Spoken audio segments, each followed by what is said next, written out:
مسلمانوں کی تباہی کے دو اسباب ہیں، یعنی مسلمانوں کے جو تباہی بربادی آ رہی ہے اس کے دو اسباب ہیں۔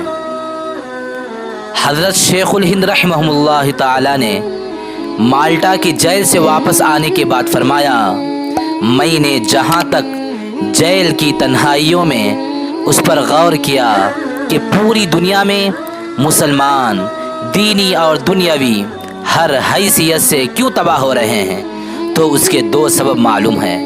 اس میں سے سب سے پہلا اور بڑا سبب یہ ہے کہ مسلمانوں کا قرآن کریم کو چھوڑنا، اس کے احکامات کو بھول بیٹھنا اور اس کے تعلیم کو چھوڑ دینا اور اپنے بچوں کو قرآن مجید کا نہ پڑھوانا۔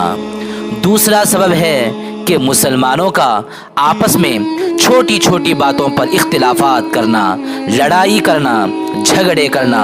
اس لیے میں وہی سے یہ عزم لے کر آیا ہوں کہ اپنی باقی زندگی اس کام میں صرف کر دوں گا۔